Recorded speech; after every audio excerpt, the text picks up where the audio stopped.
Welcome to V3 news. లక్ష్యం సమాజహితం. నేను మహేష్. ఇక డీటెయిల్ చూస్తే వికారాబాద్ జిల్లా పరిగిలో అంబేద్కర్ ఆశయాలను యువకులు ఆదర్శంగా తీసుకోవాలని పరిగి ఎమ్మెల్యే టి రామ్మోహన్ రెడ్డి యువతకు పిలుపునిచ్చారు. వికారాబాద్ జిల్లా పరిగి మండల పరిధిలోని కుదాన్పూర్ గ్రామంలో అంబేద్కర్ విగ్రహ ఆవిష్కరణ చేశారు. గ్రామంలో అంబేద్కర్ ఆశయవాదులందరూ వాడవాడన ర్యాలీ నిర్వహించి అనంతరం అంబేద్కర్ విగ్రహం దగ్గరికి భారీ సంఖ్యలో చేరుకున్నారు. ఈ సందర్భంగా ఎమ్మెల్యే రామ్మోహన్ రెడ్డి మాట్లాడుతూ ప్రతి పేదవాడు రాణించాలంటే మార్గం గ్రామాలలో ఉండి ఖచ్చితంగా చదువుకున్నప్పుడే జీవితాలు అభివృద్ధి సాధించడం జరుగుతుందని పేర్కొన్నారు. చదువు విలువల గురించి గ్రామంలోని ఓ సంఘటనను ఉదాహరణగా చెబుతూ ప్రజలకు అర్థమయ్యే విధంగా ఎమ్మెల్యే రామ్మోహన్ రెడ్డి వివరించారు.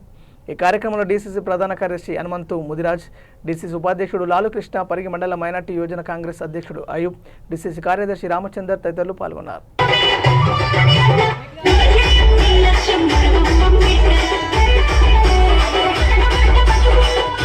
పూల దండాలల్లి మంచి బంధువులేరి బంతి పూల దండాలల్లి మంచి దండాలల్లి బంతి పూల దండాలు అరే బంతి పూల మన కుదాన్పూర్ గ్రామంలో బాబాసాహెబ్ అంబేద్కర్ విగ్రహావిష్కరణ అందరూ కూడా చదివిస్తాం. భగవంతుడు అందరికీ సమానమైన మేధస్సును ఇచ్చిండు. గొప్ప కులపులకు పెద్ద మేధస్సు, చిన్న కులపులకు చిన్న మేధస్సు ఇయ్యలే. కష్టపడి మనం చదువుకుంటే అంబేద్కర్ గారి ఆలోచన విధానాన్ని మనం ముందుకు తీసుకెళ్తే మన గ్రామంలో అట్లాంటి తప్పులు జరగకుండే. అందుగురించి ఏమైంది, ఆయనకు అంబేద్కర్ గారు రాసిన రాజ్యాంగం ప్రకారం ఏమైందంటే, ఇప్పుడే అడిగిన అయ్యను ఎక్కడోడా అంటే సజా అయిపోయింది సార్, జీవితాంతం అన్నాడు. జీవితాంతం సజా అంటే తెలుసు కదిగా, ఇక మళ్ళా వచ్చడం ఉండదుగా, అంతే యావజ్జీవ కారాగార శిక్ష పడ్డది. అంబేద్కర్ గారు రాశారు, ఎవరైనా తల్లిని కొడుతారంటే మీ సంగతి అంతే, తల్లిని మాత్రం కొట్టకుండా ఆయన ఎవరు కూడా. ఏం చెప్తున్నా, తల్లిదండ్రులను మనం పూజ చేయాలి కానీ తల్లిని మాత్రం కొట్టకూడదు. కొట్టారమ్మా తప్పుగా అట్లా జరిగింది మన గ్రామంలో. అందు గురించే గ్రామ యువజన సంఘం వాళ్ళందరూ కలిసి మన గ్రామాన్ని అభ్యుదయ మార్గంలో నడిపియాలి. గ్రామంలో మంచితనం రావాలి, ప్రతి ఒక్కరు కష్టపడాలి, చదువుకోవాలి, ఉన్నతమైన స్థాయికి పోవాలి అన్న ఉద్దేశంతో మనం ఈరోజు ఒక వెలుగులాగా మనం అంబేద్కర్ గారి విగ్రహాన్ని మన గ్రామంలో పెట్టుకున్నందుకు గ్రామ యువజన సంఘం నాయకులందరూ కూడా మనసారా అభినందనలు తెలియజేస్తూ, కామారెడ్డి మండలం లింగాపూర్ గ్రామ శివార్లను ఓ ప్రైవేట్ వెంచర్ బ్రోచర్ను ఆశయనటుడు బ్రహ్మానందం ప్రారంభించారు. ఈ సందర్భంగా ఆశయనటుడు బ్రహ్మానందం జ్యోతి ప్రజ్వలన చేసి కార్యక్రమాన్ని ప్రారంభించారు. ఈ సందర్భంగా ఆయన మాట్లాడుతూ విభూస్ వెంచర్లో తక్కువ రేట్లలో ప్లాట్లు లభిస్తున్నాయని, వాటిని మధ్యతరగతి ప్రజలు కొనుగోలు చేసి తమ కళలను సహకారం చేసుకోవాలని సూచించారు. తాను వెంచర్లో ఫ్లాట్ కొనుగోలు చేయడం జరిగిందని పేర్కొన్నారు. రోటీ కపడా మకాన్ అనే సూత్రాన్ని ప్రతి ఒక్కరూ పాటించి ప్లాట్లు కొనుగోలు చేయాలని సూచించారు. దీంతో మన పిల్లలకు ఒక ఆధారం లభిస్తుందని పేర్కొన్నారు. అంతకుముందు ఆశయనటుడు బ్రహ్మానందంతో సెల్ఫీలు దిగేందుకు చాలా మంది పోటీ పడ్డారు. ఈ కార్యక్రమంలో విబిస్ ప్రతినిధులు తదితరులు పాల్గొన్నారు. ఇల్లు కొనుక్కునే వాళ్ళకైనా స్థలం కొనుక్కొని ఇల్లు కట్టుకోండి చెప్పడం మంచి పని కదా అని వచ్చాను. రెండో పాయింట్, మనకి ఇలాంటి అంటే ముందు ఒక గజం ప్లేస్ కూడా దొరకని పరిస్థితుల్లో ఆలోచిస్తుంది. అటువంటి పరిస్థితుల్లో ఉన్న మనకి ఇలాంటి ఇంట్రెస్ట్ ఇప్పుడు చూస్తున్నప్పుడు మనకి ఇదేంటి, ఇప్పుడు ఇంత డబ్బు పెట్టి ఇక్కడ కొనాలా, ఈ ఏరియా ఇలా ఉంది కదా, ఇట్లాంటి ఆలోచనలు వస్తాయి. ఆ తర్వాత అయ్యో మనం ఇప్పుడు కొనుక్కోలేదు అన్న బాధ మనకు కలుగుతుంది. జనరల్గా ప్రతి చోట జరిగే విషయం. నేను ఇది మీరు కొనుక్కోండి అని చెప్పే విషయం కాదు.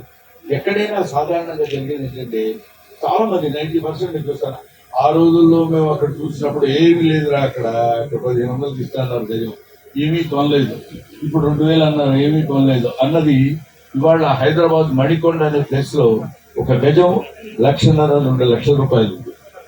అప్పుడు అసలు మమ్మల్ని పిలిచినా కూడా మేము కొనుక్కునేవాళ్ళం కాదు, ఏమి ఎక్కడికి అయి వెళ్తాంలే. అందువల్ల ఎవరైనా ముందు రోటీ కపడా మకాన్ని తిండికి కట్టుకోవడానికి బట్ట ఉండటానికి ఇల్లు. మా నాన్న మాకు చెప్పేవాడు ఏంటంటే, నాన్న తిన్నా తిరిగిపోయిన ఇంట్లో మనం ఉందా, ఎందుకంటే అద్దె కట్టకపోతే బట్టలు లేకపోతే ఇంట్లో సామాన్ తీసి బయటపోయి ఇచ్చేటువంటి స్థితి మనకి రాకూడదు. మన ఫుడ్ మనం తిని మన ఇంట్లో మనం ఉండగలిగితే మనల్ని అడిగేవాడు ఎవడో ఉండదు. ఇది సాధారణమైనటువంటి మిడిల్ క్లాస్ పీపుల్ గురించి నేను చెప్పేది. అటువంటిది ఇవాళ ఇట్లాంటి వెంచర్స్ ఎన్ని చోట్ల జరుగుతున్నాయి. వీటన్నిటికీ మంచి ఆదరణ మనం వాళ్ళకి ఇవ్వగలిగితే, బికాస్ ఇంకో పాయింట్ కూడా ఉంది. ఏమంటే వాళ్ళని మీరు పొగటానికి ఇక్కడికి వచ్చారా హైదరాబాద్ నుంచి అని మీరు అనుకోవచ్చు. కానీ ఇక్కడ ఒక విషయం ఏముందంటే పొగటానికి రావటం కాదు. ముందు విక్రమ్ రెడ్డి ఇప్పుడు మాట్లాడేటప్పుడు చెప్పాడు, we are lawyers and we are auditors అని. మనం కొనుక్కునేటప్పుడు మనకు తెలియక తోటలో కొని తర్వాత ఇబ్బంది పడి అదేదో ఇది కాదంట, లేకపోతే ఇది కబ్బిలా ప్లేస్ అంట, ఇంకో ప్లేస్ అంట అని ఇబ్బంది పడేవాళ్ళని మనం చాలా మందిని చూస్తుంటాం. అలాంటి పరిస్థితి మనకు రాకుండా ముందే వాళ్ళు శ్రద్ధ తీసుకొని చేసేటువంటి వెంచర్స్ కాబట్టి మనం ఈ వెంచర్స్ డెఫినెట్ గా మనం ఎంకరేజ్ చేయొచ్చు. ఇటువంటి వాటి దగ్గర మనం కొనుక్కుని మన పరిస్థితి మెరుగుపరచుకోవడానికి ఉపయోగపడుతుంది కదా. మీ అందరికంటే ఆల్మోస్ట్ నేను పెద్దవాడిని కాబట్టి మిమ్మల్ని సిన్సియర్ గా మంచిది అవుతుంది అనుకున్నప్పుడు మన భవిష్యత్తు ఒక ఏజ్ తర్వాత మనం మనకు కాకుండా మన పిల్లల కోసం, మన భవిష్యత్ తరాల కోసం మనం బతుకుతాం. కాబట్టి వాళ్ళ గురించి మన ఇన్వెస్ట్ మనం మంచి లాభాలను పొంది ఉన్నతమైనటువంటి స్థితిలో. రాజన్న సిరిసిల్ల జిల్లాలో పట్టభద్రుల ఎమ్మెల్సీ ఎన్నికల్లో భాగంగా స్థానిక సిరిసిల్ల పట్టణంలోని కేఎల్ గార్డెన్లో ఏర్పాటు చేసిన ఆత్మీయ సమ్మేళనంలో పట్టభద్రుల ఎమ్మెల్సీ అభ్యర్థి పులి ప్రసన్న హరికృష్ణ పాల్గొన్నారు. నిరుద్యోగుల ఉద్యోగాల పరిష్కారానికే శాసనమండలిలో వారి గొంతుకనవుతానని పట్టభద్రుల ఎమ్మెల్సీ అభ్యర్థి పులి ప్రసన్న హరికృష్ణ అన్నారు. ఈ జిల్లా కేంద్రంలోని ఫంక్షన్ హాల్లో జరిగిన ఆత్మీయ సమ్మేళనానికి ఆయన హాజరై మాట్లాడుతూ రాజకీయ నిరుద్యోగులుగా పునరావాస కేంద్రంగా శాసనమండలి మారిందన్నారు. పట్టభద్రుల జీవన ప్రమాణాలు మెరుగుపరచడమే లక్ష్యంగా 19 ఏళ్ల తన ఉద్యోగాన్ని త్యాగం చేశానన్నారు. కరీంనగర్, ఆదిలాబాద్, నిజామాబాద్, మెదక్ జిల్లాల పట్టభద్రుల ప్రతినిధిగా శాసన మండలిలో అవకాశం ఇవ్వాలన్నారు. నిరుపేద విద్యార్థులకు తనకు తోచినంతగా సహాయ సహకారాలు అందించానన్నారు. ఎంతో మంది విద్యార్థులను ఉన్నతంగా తీర్చిదిద్దానన్నారు. రాబోయే ఎమ్మెల్సీ ఎన్నికల్లో తనను ఆశీర్వదించి చట్టసభకు పంపించాలని కోరారు. మీ అందరు కానీ నేను కానీ గతం లోపల ఓట్లు వేసి గెలిపించినటువంటి అందరూ కూడా రాజకీయ నేపథ్యంతో ముడిపడి ఉన్నటువంటి వ్యక్తులు. మరి ఈ పర్టికులర్ ఈ 4 ఉమ్మడి జిల్లాలకు సంబంధించినటువంటి పట్టభద్రుల నియోజకవర్గం లోపల కరీంనగర్, మెదక్, నిజామాబాద్ మరియు ఆదిలాబాద్ ఈ నియోజకవర్గం లోపల మొదటిసారిగా రాజకీయాలకు అతీతంగా విద్యా వ్యవస్థకు సంబంధించిన ఒక వ్యక్తిగా మీ జిల్లాకు మన జిల్లాకు సంబంధించిన ఒక ముద్దు బిడ్డగా ఈరోజు నేను ఈ మన రాజన్న సిరిసిల్ల పట్టణంలో ఉన్నటువంటి కళ్యాణ్ లక్ష్మి గార్డెన్లో ఈ ఆత్మీయ సమ్మేళనం నిర్వహించడం జరిగింది. దీని ఉద్దేశం ప్రధానంగా ఏంటి అంటే పట్టభద్రుల ఎమ్మెల్సీ ఎన్నికలు 6 సంవత్సరాలకు ఒకసారి వచ్చినప్పుడు మాత్రమే మనకు అభ్యర్థులు కనబడుతున్నారు, గెలిచిన తర్వాత మాయమైపోతున్నారు. అంటే ఈ ఎమ్మెల్సీ అనేటువంటి పదవి రాజకీయ నిరుద్యోగుల చేత అది పునరావాస కేంద్రంగా మారిపోయినటువంటి సంఘటన మనం గతం నుంచి ప్రస్తుతం చూస్తున్నాం. ఇలా కాదు, ఎందుకంటే పట్టభద్రుల యొక్క సమస్యలు చాలా డైవర్జెంట్, విభిన్నమైనటువంటి సమస్యలు పట్టభద్రులకు ఉంటుంది. మరి ఈ సమస్యలను ప్రభుత్వానికి విజ్ఞప్తి చేయడంలో, ప్రభుత్వానికి రిప్రజెంట్ చేయడం లోపల కీలక భూమిక పోషించేటువంటి వ్యక్తే పట్టభద్రుల ఎమ్మెల్సీ. మరి ఆ పదవి కేవలం అలంకారప్రాయంగా మాత్రమే మారింది.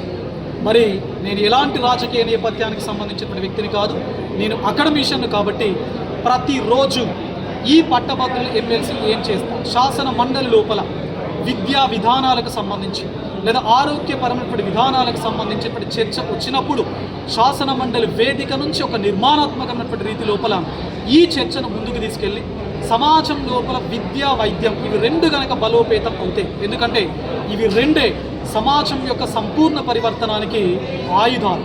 మరి ఈ రెండింటిని బలోపేతం చేయడం కోసము నేను నా 19 సంవత్సరాల ఉద్యోగ జీవితానికి మొన్న అక్టోబర్ 28వ తారీఖున రాజీనామా చేసి రాజకీయం లోపలికి నేను అడుగుపెట్టడం జరిగింది. మరి ఇప్పటి వరకు మీరు పట్టభద్రుల కోణం లోపల రాజకీయాలు చూస్తున్నారు. బట్ మార్చి తర్వాత జరిగేటువంటి రాజకీయాలు విభిన్నమైనటువంటి కోణంలో ఉంటుంది. ఎందుకంటే కేవలం సమస్యలను మాత్రమే ప్రభుత్వం దృష్టికి తీసుకెళ్ళడం, ఆ సమస్యకు కేవలం సమస్యను మాత్రమే తీసుకెళ్ళడం కాదు, ఒక సమస్య వచ్చినప్పుడు దానికి డిఫరెంట్ డైమెన్షన్స్ లోపల సొల్యూషన్ కూడా ప్రభుత్వానికి ఇవ్వడం, అందజేయడం అనేది నా యొక్క గమ్యంగా, నా యొక్క లక్ష్యంగా నేను ముందుకు వెళ్తాను. మరి అదేవిధంగా ఎన్రోల్మెంట్ ప్రక్రియ కూడా 2వ దఫా స్టార్ట్ అయింది. రేపటి వరకు డిసెంబర్ 9 వరకు లాస్ట్ డేట్ ఉంది. కాబట్టి నేను మీడియా మిత్రుల ద్వారా సిరిసిల్ల జిల్లాకు సంబంధించినటువంటి ప్రతి ఒక్క వ్యక్తికి, గ్రాడ్యుయేట్స్ ఎవరైతే ఉన్నారో ఇప్పటి వరకు ఎన్రోల్మెంట్ చేసుకోకుండా ఎన్రోల్మెంట్ ప్రాసెస్కు దూరంగా ఉన్నటువంటి అందరి గ్రాడ్యుయేట్స్కి మీ ద్వారా నేను విజ్ఞప్తి చేస్తున్నాను, దయచేసి మీరు ఎన్రోల్మెంట్లో భాగం కండి. ఇక పలు దొంగతనాల్లో నిందితుడిగా ఉన్న మంజిత్ సింగ్ను అరెస్ట్ చేసి రిమాండ్కు తరలించారు మిర్యాలగూడ పోలీసులు. నల్గొండ జిల్లా మిర్యాలగూడ పట్టణం సబ్ డివిజన్ పోలీస్ కార్యాలయంలో డీఎస్పీ రాజశేఖర్ రాజ్ వివరాలను వెల్లడించారు. మిర్యాలగూడ పట్టణంలో పలు దొంగతనాలకు పాల్పడుతున్న నిందితుడు అరెస్ట్ చేసి వారి వద్ద నుండి 3 పంచలోహ విగ్రహాలు, వెండి, బంగారు ఆభరణాలు, 1,79,000 నగదును పోలీసులు స్వాధీనం చేసుకున్నారు. అనంతరం సీసీ కెమెరాల ఆధారంగా 24 గంటల్లో కేసును ఛేదించారు పోలీసులు. మిర్యాలగూడ డివిజన్లో పలు దొంగతనాల్లో నిందితునిగా గుర్తించారు పోలీసులు. దొంగతనాలు నివారించేందుకు జిల్లా ఎస్పీ ఆదేశాల మేరకు ప్రత్యేక టీములు ఏర్పాటు చేశామని తెలియజేశారు. తారీఖు రాత్రి మిర్యాలగూడ రూరల్ పిఎస్ లిమిట్స్లో గణేష్ నగర్ నందు గల ఈ పార్వతీ సమేత రామలింగేశ్వర స్వామి టెంపుల్ శివాలయంలో పంచలోహ విగ్రహాలు, తర్వాత దేవుడికి సంబంధించినటువంటి కొన్ని బంగారు ఆభరణాలు దొంగతనం చేయడం జరిగింది. దీనికి సంబంధించి మాకు లభించినటువంటి ఈ సీసీ ఫుటేజ్ ఆధారంగా 24 గంటల లోపు ఈ దొంగల్ని మేము పట్టుకొని వారి దగ్గర నుంచి స్వామివారికి సంబంధించినటువంటి ఈ వస్తువులన్నీ కూడా రికవరీ చేసుకోవడం జరిగింది. దీంట్లో 3 పంచలోహ విగ్రహాలు, శటగోపం, తర్వాత ఈ బంగారు పుస్తకం, ఇవన్నీ కూడా 24 అవర్స్లో ఈ నిందితుడు ఖమ్మం డిస్ట్రిక్ట్ సత్తుపల్లి ఏరియాకి సంబంధించినటువంటి ఇతని దగ్గర నుంచి మేము రికవరీ చేసుకోవడం జరిగింది. ఇతని పేరు బిలార్ద్ మంజిత్ సింగ్. ఇతను మిర్యాలగూడలో వాళ్ళ రిలేషన్స్ ఇంటికి వచ్చి ఆ రోజు రాత్రి ఒక టీవీఎస్ ఎక్సెల్ వెహికల్ మీద అక్కడికి వచ్చి గుళ్ళోకి ప్రవేశించి గర్భగుడి తాళాలు పలకొట్టి దొంగతనం చేయడం జరిగింది. సో దీంట్లో జిల్లా ఎస్పీ గారి ఆదేశాల మేరకు ఒక స్పెషల్ టీం కాన్స్టిట్యూట్ చేసి తద్వారా ఇది పట్టుకోవడం జరిగింది. అదేవిధంగా అదే రోజు అంతకు ముందు రోజున మిర్యాలగూడ ఇందిరమ్మ కాలనీలో ఒక ఇంట్లో దొంగతనంలో ఒక 2,80,000 రూపాయలు దొంగతనం జరిగింది. దానికి సంబంధించి 1,79,000 రూపాయలు కూడా దొంగ దగ్గర నుంచి రికవరీ చేసుకోవడం జరిగింది. ఇది కూడా సీసీ ఫుటేజ్ ద్వారా మాకు లభించినటువంటి సీసీ ఫుటేజ్ ద్వారా ఇది దొంగతనాలు 2 కూడా 24 అవర్స్లోపే ఛేదించడం జరిగింది. అదేవిధంగా మిర్యాలగూడ పట్టణంలో దొంగతనాలకి అరికట్టేందుకు జిల్లా ఎస్పీ గారి ఆదేశాల మేరకు ప్రత్యేక బృందాలు ఏర్పాటు చేయడం జరుగుతుంది. సీసీ ఫుటేజ్ ఆధారంగా తర్వాత నైటు పెట్రోలింగు పెంచడం ద్వారా దొంగతనాలు అరికట్టడానికి కూడా అన్ని చర్యలు తీసుకుంటారు. ఈ దొంగతనాన్ని ఇంత తక్కువ వ్యవధిలో ఛేదించినటువంటి మిర్యాలగూడ 1 టౌన్ ఇన్స్పెక్టర్ గారు, రూరల్ సిఐ గారు, వాళ్ళ ఆధ్వర్యంలో ఈ దీంట్లో కష్టపడి పనిచేసినటువంటి మిర్యాలగూడ రూరల్ ఎస్ఐ గారు, వారి సిబ్బంది అందరినీ కూడా జిల్లా ఎస్పీ గారు అభినందించడం జరిగింది. దొంగతనానికి సంబంధించి ఈ పంచలోహ విగ్రహాలు, వాటితో పాటు ఆ శతగోపము, బంగారు పుస్తకంతో పాటుగా గత 3 నెలల క్రితం యాదగారిపల్లి శివాలయంలో జరిగినటువంటి దొంగతనానికి సంబంధించిన సొత్తు కూడా ఈ కేసులో స్వాధీనం చేసుకోవడం జరిగింది. సో ఇతన్ని టెంపుల్ అఫెండర్గా గుర్తించడం, ఇతని మీద సొత్తుపల్లి ఖమ్మం ఏరియాలో ఉన్నటువంటి కేసుల వివరాలు సేకరించడం జరుగుతుంది. ఈరోజు తెల్లవారుజామునే ఇతను అరెస్ట్ చేయడం జరిగింది. పోలీస్ కస్టడీ ద్వారా మిగతా విషయాలు ఇతని దగ్గర మేము అన్ని కూడా రాబోయే. జగిత్యాల జిల్లా మెట్పల్లి పట్టణంలోని 23వ వార్డులో మాజీ ఎమ్మెల్యే కొమిరెడ్డి జ్యోతక్క సంస్మరణ సభను ఏర్పాటు చేశారు. మాజీ మున్సిపల్ చైర్మన్ ఎర్రోల నర్సక్క అనుమానులు. సంస్మరణ సభకు జ్యోతక్క కుమారులు కొమిరెడ్డి కరణ్చంద్, విజయ్, ఆజాదులు పాల్గొని కార్యక్రమాన్ని చేపట్టారు. ఈ సందర్భంగా ఆయన మాట్లాడుతూ మాజీ ఎమ్మెల్యేలు కొమిరెడ్డి జ్యోతక్క, రాములు పదవిలో ఉండగా ప్రతి ఒక్కరిని సొంతవారిగా భావించి కష్టసుఖాలలో ముందుండి పట్టణ ప్రజలకు ఎనలేని సేవలు చేశారని, వారిని ఆదర్శంగా తీసుకొని ప్రజల సమస్యలను వారి కుమారులుగా మేము నెరవేరుస్తామని అన్నారు.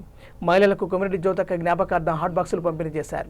ఈ కార్యక్రమానికి కాంగ్రెస్ నాయకులు జట్టిలింగం, ఎమ రాజయ్య, ఎర్రోల హనుమానులు, లక్ష్మణ్, కొమిరెడ్డి రాములు, అభిమానులు, ముఖ్య నాయకులు, కాంగ్రెస్ కార్యకర్తలు పాల్గొన్నారు. చైర్మన్ ప్రకటించాలి. అసలు అమ్మ ఏదైతుందో నాన్నకు తెలియకుంటేనే ఫస్ట్ ఇక్కడ నర్సక్కని ఏదైతుందో ఇది చైర్పర్సన్ గా, దాని తర్వాత మన వైస్ చైర్మన్ గా బత్తి లక్ష్మణ్ గారిని ఏదైతుందో అప్పుడు ప్రకటించడం జరిగింది. అంటే మేమందరం ఒక కుటుంబం లెక్కున్నాము, ఇక ముందు కూడా కుటుంబం లెక్కుంటాము. మీకు ఎటువంటి సమస్యలు ఉన్నా కానీ ఆయన దృష్టికి తీసుకెళ్తే స్థానికంగా మేము తప్పకుండా మీకు అందుబాటులో ఉంటామని చెప్తున్నాను. మళ్ళీ ఒకసారి ఈ సంస్కరణ సభ పెట్టినందుకు నేను ప్రత్యేకంగా మా కుటుంబం తరఫు నుంచి మన ఎర్రోల హనుమాన్ గారికి కృతజ్ఞతలు తెలియజేస్తున్నాను. గోవిందారం రాజలింగంపేట్ అక్కడ ప్రచారం కొరకు వచ్చినప్పుడు నేను రాజలింగంపేటలో పనిచేస్తున్నాను. అనుకోకుండా అమ్మ వచ్చింది, మేము కలిసినాం. అమ్మకు ప్రధానవందనం చేసినాం. అమ్మ మీరు తప్పక గెలుస్తారు, అదృష్టవంతులను చెడగొట్టేటోళ్ళు లేరు. ఈ సృష్టిలో అదృష్టవంతులను చెడగొట్టేవారు లేరు. దరిద్రపులను అంటే దురదృష్టవంతులను కూడా బాగుపరిచేవారు ఈ సృష్టిలో లేరు. కనుక అమ్మ మీరు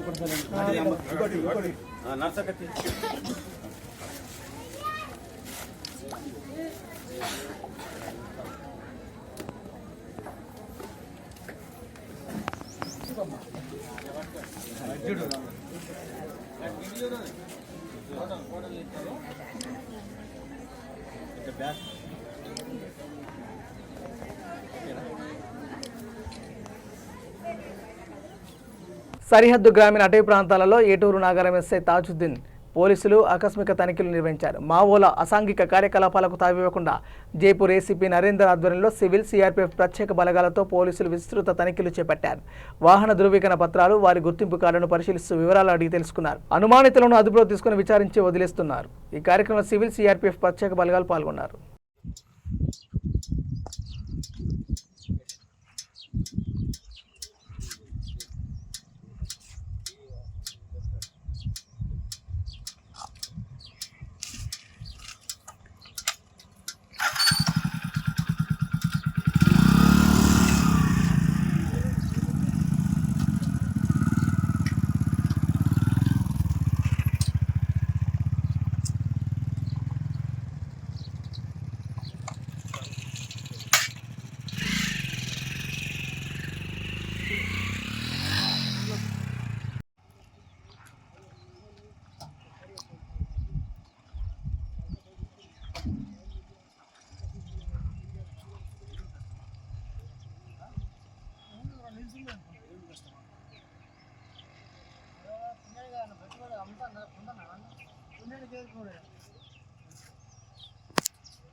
अरे भी पेपर से है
है